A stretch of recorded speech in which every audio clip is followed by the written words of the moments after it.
Your story is waiting for you today. Your story has something new to say.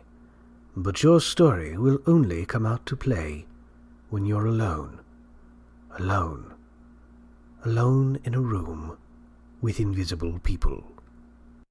The following episode may contain swearing. Alone in a Room with Invisible People is brought to you by hollyswritingclasses.com. If you find value in what we do and you'd like to support the podcast, go to ko-fi.com. That's ko-fi.com/alone. Or you can go to alonewithinvisiblepeople.com/support us to find out more. Thank you. Before we start today's podcast, Holly and I just wanted to say Happy holidays to everyone who is celebrating. And yeah, let's go ahead and get into the podcast now. Okay.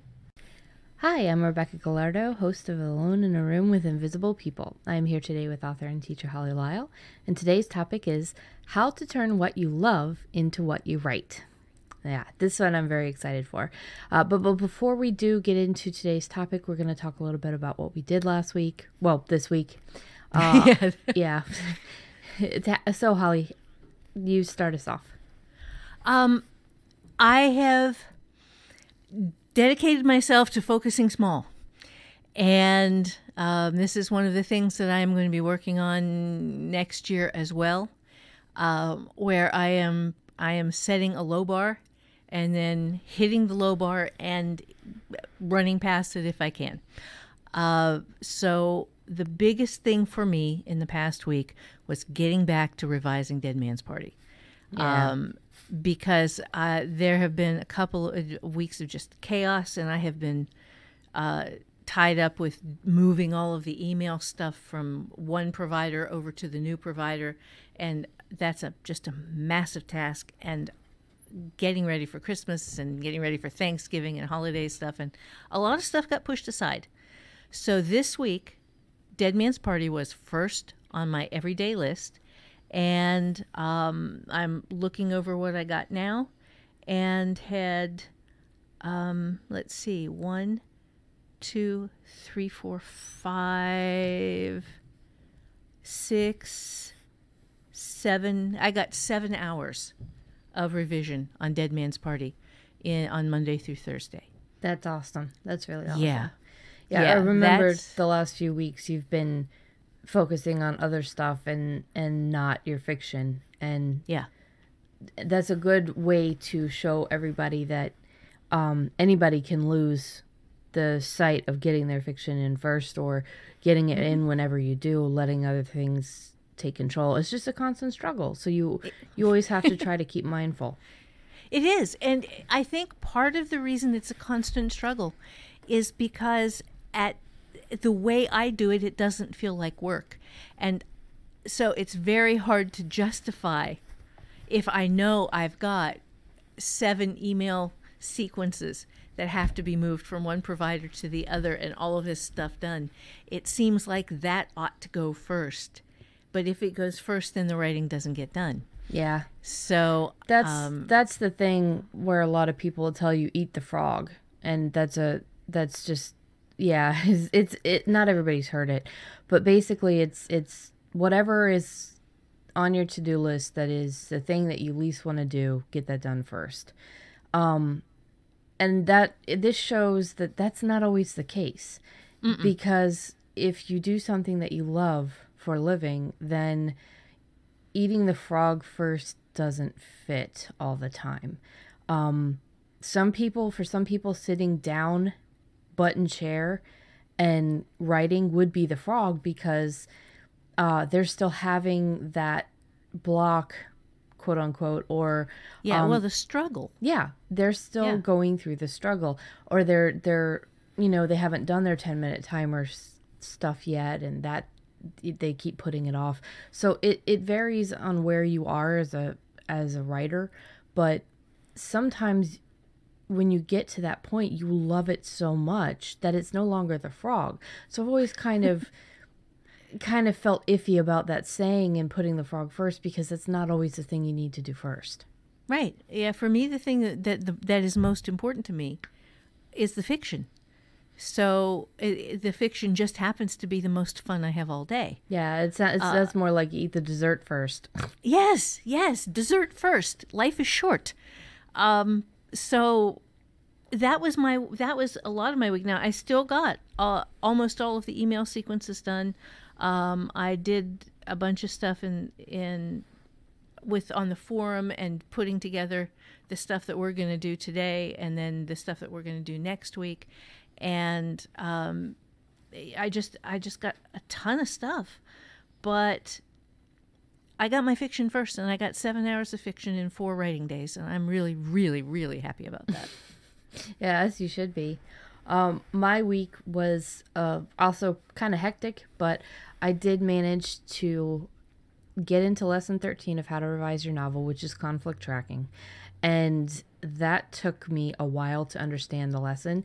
Now, for folks in the future who aren't listening to this right now, lesson 13 will be revised. Holly's doing different things to it. So my demo is based on the original version. And it's hard to it was hard to understand for me. So when you hit lesson 13 and you're a future student, then it might be super easy to understand. I don't know. I'm not there yet, but I finally kind of figured it out. And then I messaged you, and you kind of confirmed that you are using this as a way to create the story that it should be, create the conflict that it should be. And I started filling out the forms, and it just really hit me like, this is where I get to put in the scenes that are the new candy bar scenes, that are the new scenes that I really want.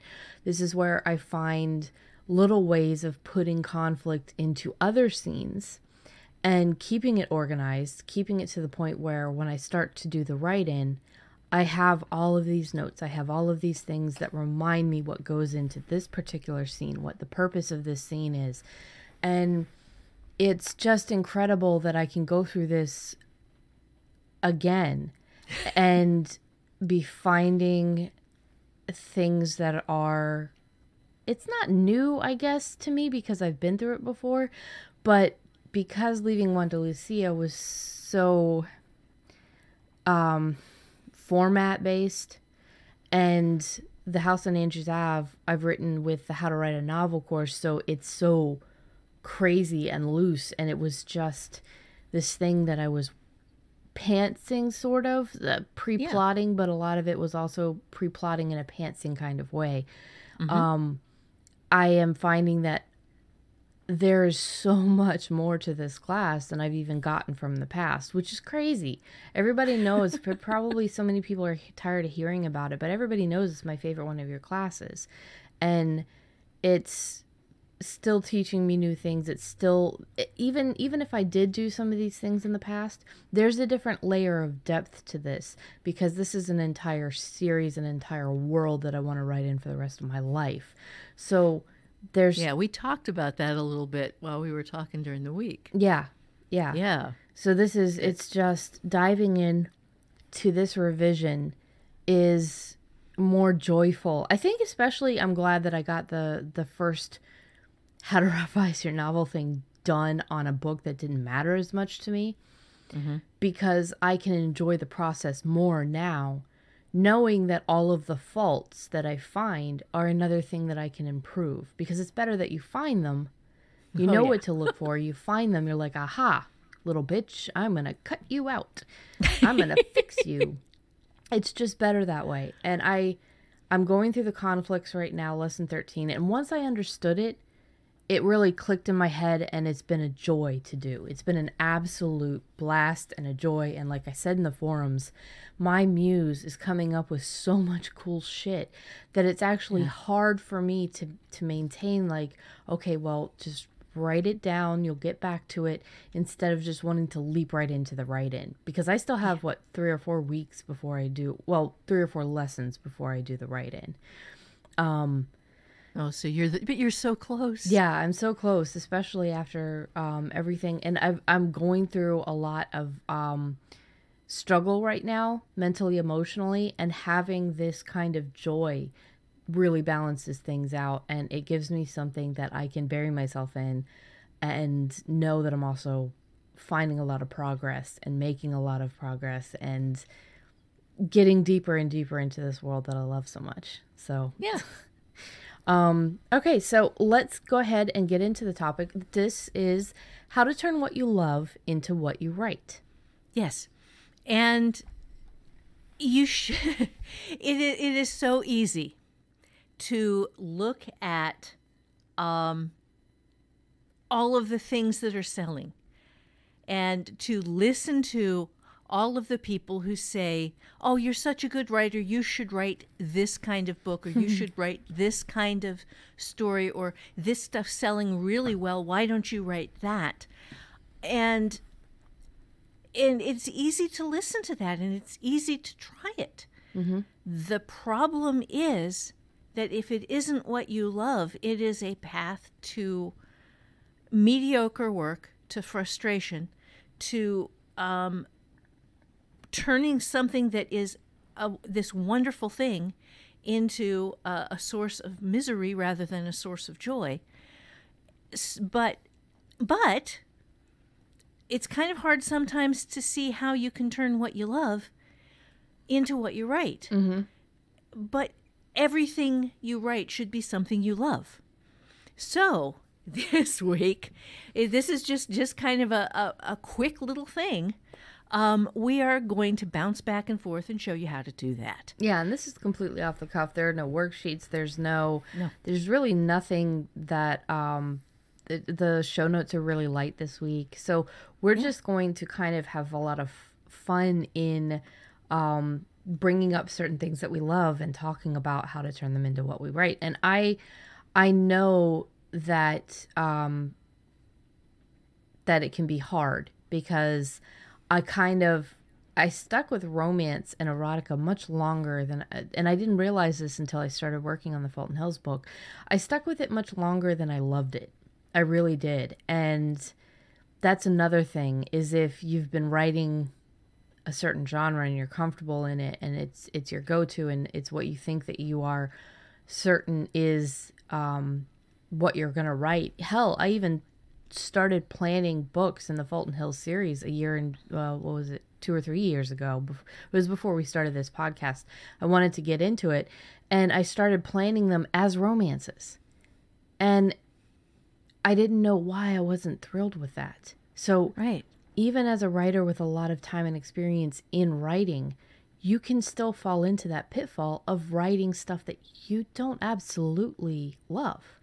Yeah, absolutely. So it's definitely not just for beginners. Right. So there are 5 little steps we've got for you, and we're going to just go through them live, bouncing shit back and forth as we do this. But I am going to tell you now, the first step is list what you love. And that is broad. Yeah. Okay, that is dig into all of the crap from the time you were a kid to right now, and every goofy thing you have ever traipsed through and fallen in love with, and every silly ass thing that made you happy, and write that down. Yeah. Yeah. I mean, just off the top of my head, Ghostbusters movie, haunted houses, raunchy sex scenes, cookies, cats. There was a beautiful little frog cartoon that I read for years, Spot the Frog, and I actually talked to the author of it, and was a huge fan of it. So just these little frogs, and this life they lived. Just okay. So those are just things off the top of my head that I love. And now Becky's going to do just some weird shit off the top of her head. Unsolved mysteries is a big one from my childhood. Ghosts in general. Like, I like, obviously, haunted houses and shit, but the idea of ghosts I've always been really obsessed with. Cryptids like Bigfoot, like Mothman, I've always just been fascinated by the ocean and the unknown and the animals in the ocean. A lot of people don't know this, but I was actually looking into being a marine biologist when I was a teenager, and I used to watch Discovery Channel all the time. And this is back when the internet wasn't like it is today. So there was a moderate amount of information on the internet that I could find about marine biology, but it wasn't so in depth like now. Plus, we had dial-up, which is the only kind of internet that existed back then. Yes. And I had an hour's worth of internet time because after that, Mom needed it. Plus, we couldn't tie up the phones. Right. Plus, it was expensive. Yes. So. Yeah. But I love the just thinking about different things. I love interior design. I love the thinking of a very specific thing right now. But I love drawing and art. And I love studying history. Like, I think that there's just this huge mixture in all of our heads of all of the little things that excite us. And it could be something as little as a type of yarn to as big as cryptids. Like, just that just... It feels like a niche, but it's not, because you say cryptids and that encompasses everything. That people think cryptids are just Bigfoot. Oh, it hasn't been proven it existed. Loch Ness, almost basically proven to not exist, which I disagree with. But there's also the cryptids that have actually been proven to exist. Right. Cryptids, that have become, once they have been found, they are no longer cryptids.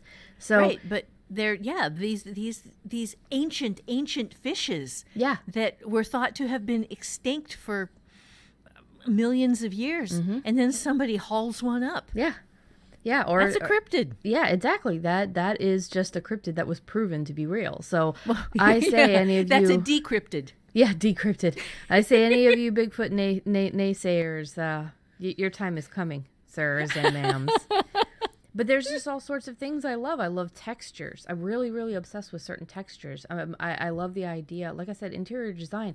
I change the layout of rooms all the time. Like, Mom and Matt were always making fun of me because my room would always change. And it's all of these little things are what give you happiness, joy, motivation, excitement. You're looking for the things that make your hair stand on end, but not in a bad way. Yes. You're looking for things that shoot this thrill through you. If you love flowers and gardening, that's if that gives you joy, if you can't wait till you get your day off or you get home at night to check on your little plant guys. I mean, I love plants. I've never had luck with plants until the last few years, and it's all succulents pretty much. But I'm keeping them alive. Yeah, you hit on something really important there. It's got to be the stuff you love is stuff that you have dug into. It's not just surface stuff. It's because if you love it, you know it. And Becky knows a lot about cryptids. I know a lot about languages. I know a lot about various parts of history that really grabbed me. I know a lot about castles and castle design. I know a lot about raunchy sex scenes. I know a lot about... what? Go ahead. No, I was just going to say, well, yeah, and that's the thing, is that you might be interested in one small thing, and then you start reading about it, or even writing about it, focusing on it. And then as you read, that starts to expand, because Bigfoot is not just Bigfoot. There's the skunk ape, Sasquatch, Yeti. So it starts to expand and grow bigger and bigger. And then you start to look, because it excites you, you start to look for the things that are slightly related. So maybe you're looking for other humanoid figures, other hominids, other things that are in that same area, and you just start to grow and grow. So what you're really obsessed with at that point might just be something as simple as undiscovered things. Right. or unproven Right. things or mysteries or hidden other worlds. And when you realize that, the love of the things grows and you can find things interest you, like Atlantis. If it's undiscovered or unproven, or there's this conspiracy behind it, Atlantis would also work. Yeah. There are so many beautiful ways that you can explore what you love. So what we're kind of getting at here is that you can find things that you already love. It does not hurt to also explore new areas. Look at things you think you might love and dig into those. I am currently digging into some additional background material for my deep space world, for the Cadence Drake novels. I am looking at some alternatives to. This is kind of a spoiler. I have a genetically engineered vampire group in the first few books, but they have ceased to be a problem by the end of book 3 for the most part. And I am looking at ways to genetically engineer other shit that can be really cool in the next few Cadence Drake novels. And I found out who Katie's third father is, and that was a shocker. And But how is this like what are you diving into that is expanding what you love? what I am diving into is other kinds of science fiction, looking for things that other people have done with big universe, expanded science. Mine is basically science fantasy, where I am using all of these scientifically built paranormal thingies, because I love the paranormal, and I am just looking at how other people have done similar things to that to see if I can bring in what I've got at the end of book 3, and it make it a little richer and a little deeper. Yeah. Yeah. And that again is stuff I love. I love science. Yeah, and there's another thing too, is the things that you don't love can very easily become things that you do love, depending on the avenue that you go down for the thing that you're looking into now. So if you're not crazy about vampires per se, but you love cryptids, then the more you study the past of cryptids, the more you study those things, it can open up this entirely different kind of thought process. And you'll start seeing other ways that people have done other mythologies, like different ways that other people have thought of the vampire or vampire. And you kind of, because this is something that I'm doing right now, I hate the overly done stuff, or I don't hate it. I'm tired of certain things. I'm tired of the way certain things are portrayed. I guess I'm just looking for something new. And the thing is, if you're looking for something new, find a way to create it using what you love. So what you're tired of or what you don't particularly care for can become part of what you loved just by your own research, just by it continues to expand. And this love of learning and your willingness to learn the things that you love, and the way that they keep opening up all these little tendrils, it's like all of the veins or nerve endings in our bodies. They just keep going, and they branch off into all of these other things that you can start to learn about, things that you were previously not interested in, that suddenly become part of that love and obsession. Yeah, exactly. This stuff becomes addictive, and in a really, really good way. Yeah. Where one love leads to another love, leads to a third love, lets you build these more interesting, more complex stories, lets you dig deeper into worlds, lets you make things feel more real to your readers. So with that, let's go to the next step of this, which is, once you have identified, you've listed the things you love, Next, you list the reasons that you love it. And for me, I'm going to look at paranormal because, well, okay, science plus paranormal, because that's a thing that just has a really hard row to hoe, because if you are bringing in science, then it tends to debunk paranormal. If you are using paranormal, it has to fight science. So with my Cadence Drake universe, I built them both together. I created paranormal that uses science. And so that the paranormal works. It has a lot of the same tropes, but it is science-based. And because I love both of those things. I love being able to specifically detail, this is how something works. I love to be able to show that in the story. These are, I'm not crazy about leaving things to the imagination, leaving things with loose ends. I like to have everything neatly tied down. So when I built my vampires, I built scientifically plausible vampires, people who developed this genetically engineered process for giving themselves practical immortality, practical invulnerability, and they did it with a scientific process, and they gave themselves these almost superpowers, and there was a little bit of math that they failed to do, and this is where the science comes in, is that if you are doing this little bit of math, you discover that immortals who feed on a mortal food source and who accidentally turn a portion of their mortal food source into themselves, or actually it was not accidental, it was intentional. They were built so that they could make slaves. They could create vampires who were subservient to them, but who had all the same powers they did.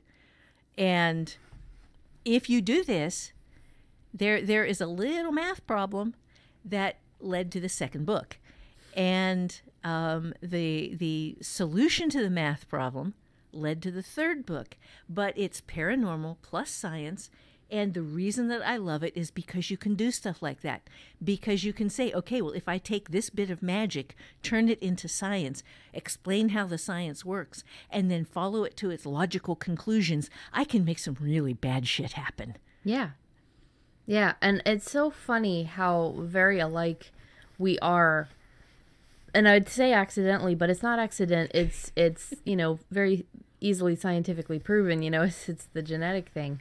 There's a lot of you in me, because when I was a kid, I was fascinated with marine biology. I was fascinated with biology in general. I remember, I don't remember what the program was that you bought, but it was this program that shows you biology. It teaches you biology in this really fun way. I still have the notebooks upon notebooks of notes that I took on it. Cool. So I love the idea of the earth and how crystals form, and how obsidian forms, and how the earth works. I also love mythology, and I also love ghosts, and the idea of magic being this I don't remember where I heard it. I think it was Hill House. I think it was the very first episode of The Haunting of Hill House. The guy said, I don't like supernatural. I like the term preternatural, because that just means it's science we don't understand yet, or it's things that we don't understand yet. And I think that is how I'm taking my urban fantasy paranormal books, which is the Fulton Hill world, because everything that I have going on is science-based. The reader might never know how it works. The characters in the book, the Nahodo Atsara, which is the Noho tribe that is a kingdom of Native Americans or indigenous people, however your particular tribe prefers to be referred to. They prefer Noho or Nahodo Atsara, but they have their own mythology based around the same thing that the Fulton Hills people are looking at. And within Fulton Hills, you have your witches that look at the same thing a different way. You have the scientists that look at things a different way. You have the Fultonites, which are basically kind of like a very, very back to older times, cultish kind of section of Fulton Hills. And they look at things a different way too. So you've got you've got one set of occurrences, one thing that everybody looks a different way. And this is where I realized that it finally hit me in a very personal way. What you used to say is you get to be the god of everything that you're creating. Is that I have the answer. I know how all of this stuff works, and everybody else thinks that they have the answer and know how everything works. But I love the challenge of figuring out how something works and then interpreting it through the lens of different cultures. Yes. It's one of the coolest things that I've done in finally allowing myself to work in this Fulton Hills world. They all look at the same event through the lens of their beliefs, and how that event occurs is different to all of them. What that event means is different to all of them. And they all of the people in this area that use magic have different magic systems. And the magic works. It might not always work the same way because they're doing different things, but the magic does work, and they don't actually know why it works. They just think they do. That's because you have an underlying science built in there. Exactly. Yeah. Yeah, because that's what I loved growing up studying. Once I got out of public school and once I was able to actually learn things instead of memorizing boring facts, it was really amazing how much I dived into history and science, the two things that public school, at least in my public school experience, did not excite the kids in the class for the most part. You know, you had to have a natural love for this stuff to be able to dive deep into it. And I did, but it was buried. And read out the number 2 again. Okay, number 2 is list the reasons that you love it. Yeah. So I guess we're just listing the things that we love again, but it's anything that I can figure out how things work. And I didn't realize that this is me again being very much your daughter. Is like I taught myself how to draw because I would watch hours upon hours of videos of how to do it. I taught myself how to crochet. I taught myself how to knit by watching other people. And I'm teaching myself how the world actually works in our world and then twisting it into something else in Fulton Hills. And that is one of the reasons why I love the paranormal and things that might exist offer so much possibility in our world of fiction.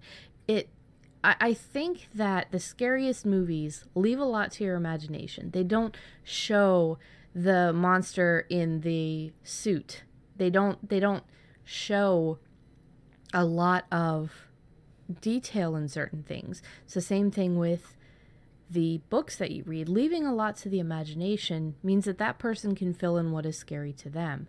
And I like the idea of knowing how certain things work and then kind of filling it in a different way so that and that's part of what I love about cryptids is the ones that aren't proven, they can be whatever you want them to be in your head, in your fiction.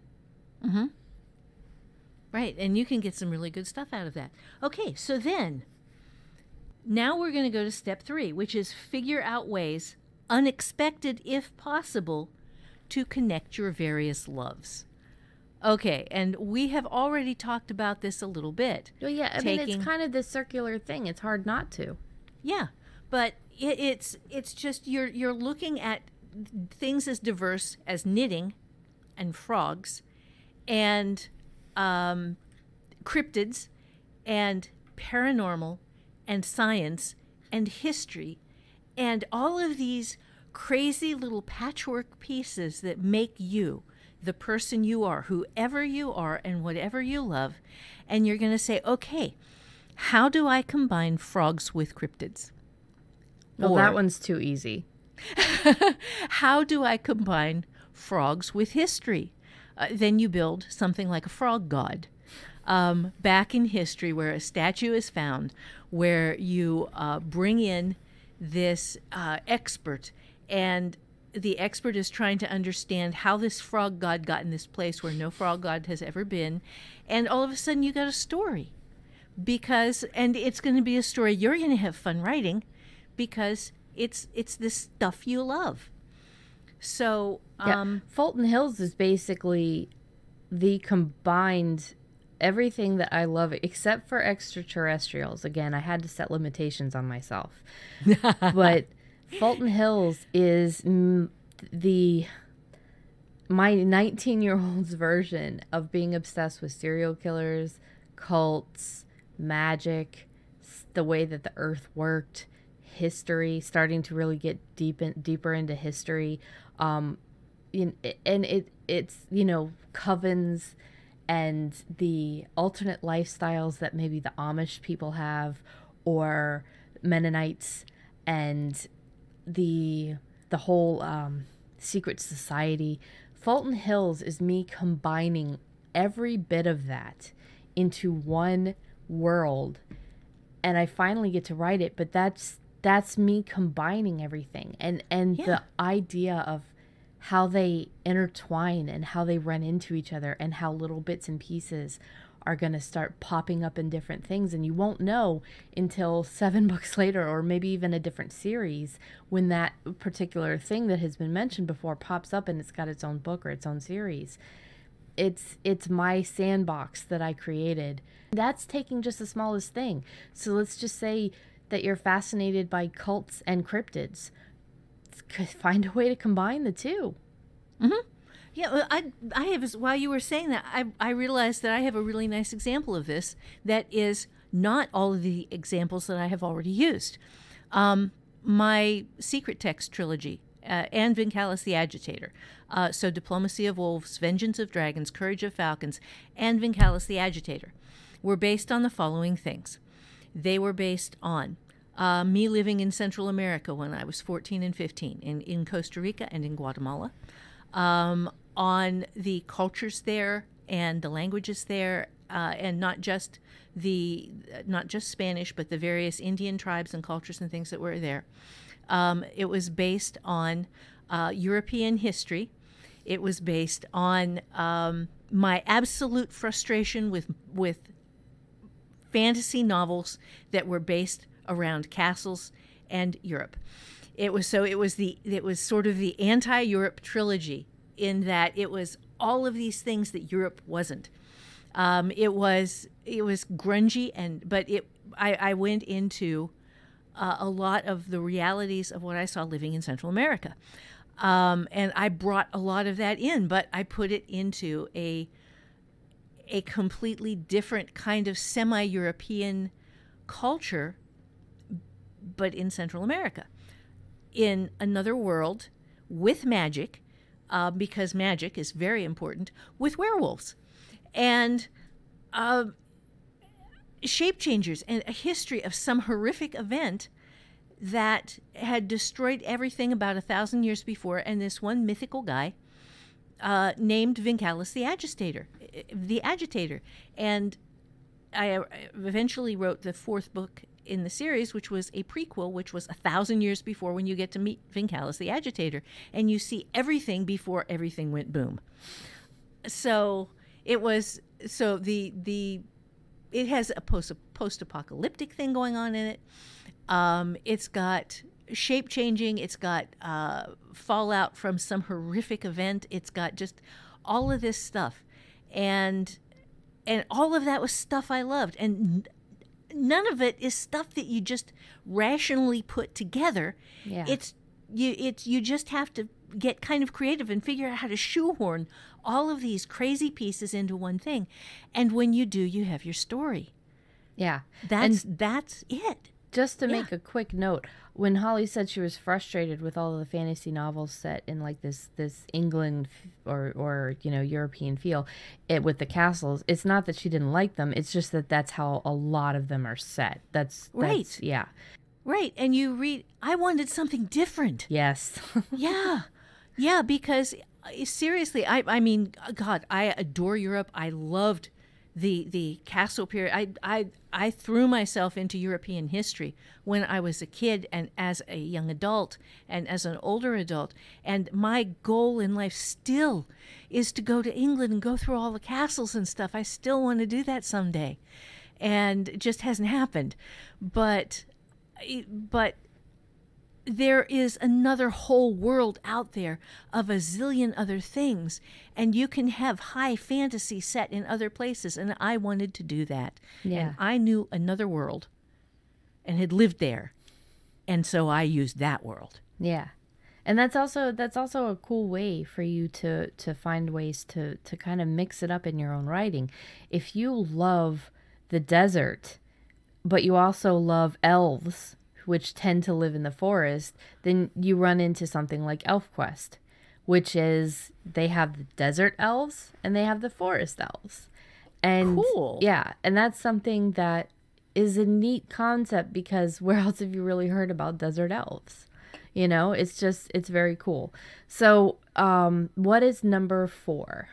Okay, number 4 is, once you have your connected loves and you have found out a way to create unexpected and strange connections between things that don't seem like they go together, then you figure out ways to get your connected loves into trouble. So, this is Becky has been talking about how she's been getting her connected loves into trouble for a while now. I have? Yes, in previous things you've been talking a little bit about some of the characters in Fulton Hills and some of the problems that you're throwing at them. And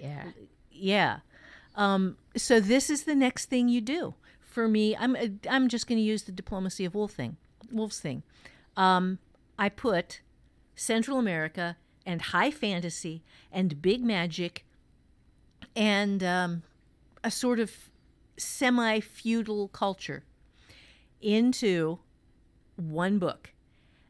And the way I got them into trouble was I set off a magic bomb 1,000 years earlier. And it had horrific repercussions. And it caused my main character to be a shape changer. And this is something that is an executable offense in the world. And she is highborn. She is a highborn shape changer. The shape changing is involuntary. It is not something that they can control. They can feel it coming, so if they are fortunate, they can get out of sight in time to not get caught. But the penalty for being discovered as a shape changer is to be taken into the city square and pulled apart alive by 4 horses running in different directions. Which, again, is part of Holly's love of history and, the macabre. Yeah. Well, yeah. I mean, that was a historical form of execution. Mm-hmm. Not in Central America, but it was.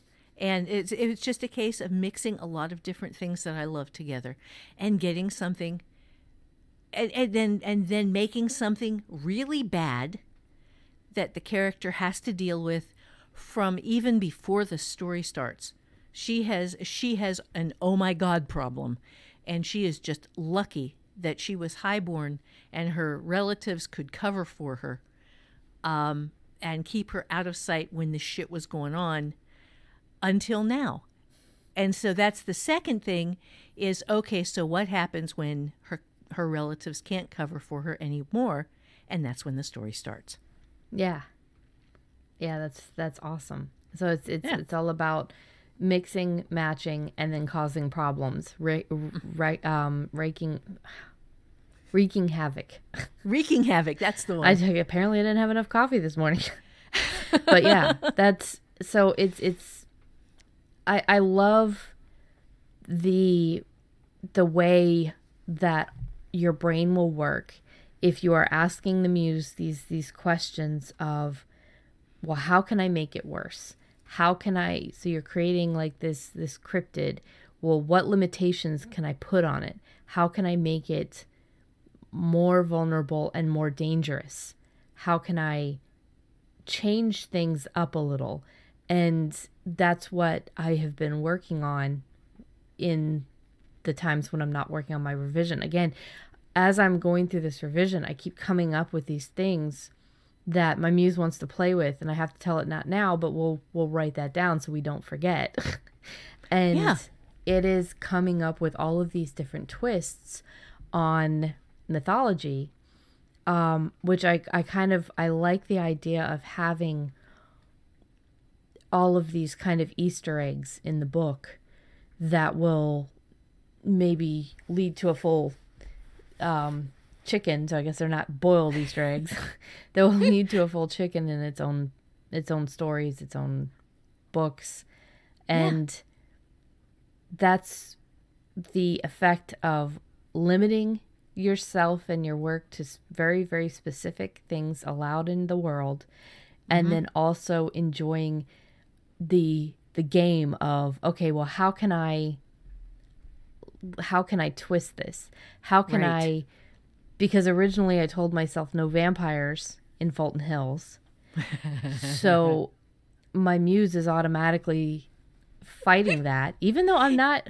I used to be big into vampires when I was younger, but it just kind of played itself out. I'm still stuck with zombies, still obsessed with zombies, but the thing with Fulton Hills is I'm not allowing myself to go post-apocalyptic. I'm not allowing myself zombies in the traditional sense, and trying to stay away from zombies, period, because that's going to be a completely other different world that I'm going to write in. So I also said, no vampires, but my brain, my muse is revolting pretty hard over that one. So I'm trying to find ways to kind of stay within the limitation, but create this thing that has a NoHo name that could very easily be described as a vampire. And that's another one of those ways to create trouble. Yeah, where you are taking the essentials of something that you didn't want and filtering out just the parts of it that you do want and changing that into your own thing and then making that a problem. Yeah. It's a lot of times if you have a muse that you have been feeding on a regular basis, which is why Holly and I push that 10-minute timer thing, especially if you are somebody who is finding it difficult to make time for your writing. Just start with 10 minutes a day. The more you feed your muse, the more it will find ideas from anywhere, anytime, at any little random thing you see. I went to Walmart yesterday to pick up an order that I had, and I got an idea just from sitting in the parking lot, seeing two particular things happen. And I've gotten ideas from the textures of shirts before. Like, nice. It is literally, when people ask where you get your ideas, any writer who has been doing it consistently will have the same answer, which is frustrating for maybe people who want to write or for people who don't understand how the right brain works. But it's everywhere, from everything in life. Yeah, that's. I was standing in the shower yesterday morning before I did my writing, and I was just trying to hurry because the bathroom is cold, because that bathroom is not heated, and it was 17 degrees outside, and the house was still a little cold, and that bathroom was freezing. And all of a sudden I had this kind of click in the back of my head about Dead Man's Party, and about this girl that I introduced in the second version of the story, in my revision, who was not in the first version. And I realized that she had not been in the first scene, and she had to be, and suddenly I knew how she had to be there. And it was because I was cold in the shower. See? Yes. See, I mean, it's ridiculous. It is ridiculous. From everywhere. Yeah. Yes. Yes. But it's just, if you are paying attention, if you are just noticing weird little shit, like the cat staring out the window, watching the leaves spiraling, and in the back of your brain you said, he's not looking at the leaves, he's looking at the invisible thing that's moving the leaves, which is what happened to me the other day. And I thought, oh my God, I could do something. And then I said, shut up, just shut up, because we don't need any more stories right now. See, I just write all those ideas down in like a little pad that I have, or on my Fulton Hills World book, and I just leave it there because maybe I want that later. But yeah, so is there a number 5? There is a number 5. Number 5 is, once you have found all of your ways that things can connect unexpectedly, and after you have figured out ways to get your characters into trouble, then you solve for story. You figure out then what could be the coolest thing that could happen with this, what could be the worst thing that could happen this, figure out a number of different endings, and then just start writing. 10-minute timer, get your stuff out there, take chances, do stupid shit. You know, try things that are a little crazy. Try things that are outside of your comfort zone. Mm-hmm. But take what you have come up with and then use it. Yeah. Yeah, that's really, really awesome. So I think we do have a takeaway for this, right? We do have a takeaway here. Okay, so I'm just going to go ahead and mention, as always, you guys can follow us on the socials at AIARWIP on Twitter, at Alone with Invisible People on Instagram, Alone in a Room with Invisible People on Facebook, and you can find our website at alonewithinvisiblepeople.com. If you'd like to support the podcast, we have several different options. Just go to alonewithinvisiblepeople.com/support us to see all of the different ways. But you can, we have like a coffee account, which is ko-fi.com/alone. And of course, join us in the forums. Come in there, talk to us, tell us what you got out of the episodes that you've listened to. Find that episode thread so it's a little bit easier for us. But also, tell us if you had further questions about an episode. We did an episode a couple weeks ago about how to work on story length, and it was flash short story and novel. And while we covered one section, there was still some questions left as to what makes this meaty enough for a story but not for a novel, or meaty enough for a novel but not for that flash fiction you want to write. So we're going to cover that again in 2020, but we're going to be able to go a little bit more into depth about what you're looking for to create different story lengths, because there was still that question left. So we do listen to the questions. We definitely want to help you guys figure things out, and that's what we're here for. That's what the podcast is here for too. It's for us being able to talk about this thing that we love and are so obsessed with when it comes to writing and stuff. So if you want to reach out, again, the best place is the forums at hollyswritingclasses.com. And you do get that free How to Write Flash Fiction That Doesn't Suck course, and you get the free Summer Fiction course. But again, that forum, or those forums, because there's a lot of free forums in there, is a great way to connect with other writers and to not just get advice, but also give advice. Not everybody's on the same level. We have beginning writers, intermediate writers, published writers that listen to this, so, and that are also in the forums. So we've got all sorts of folks at all sorts of levels doing amazing things. We do, and I love our people. Yeah, I just. Yeah. So what is the takeaway for today? Okay, so here's the takeaway. If you intentionally spend your life surrounded by what you love, you can find joy in your life every day. So this is why you find what you love, you figure out what you love, you put all the crazy pieces together, and you write that. Because if you do that, then every day of your life is going to be full of joy. Well, I am going to say, just, have a great week. We hope that this has really given you some ideas of how to put what you love into what you write. And again, come into the forums. Let us know if you've found a way to put something that you love in to something that you're writing. And we love you guys, and I will see you guys next week. Holly? Yes. Just have a wonderful writing experience and find your joy. Okay, so let's do the happy holidays thing. Before we start this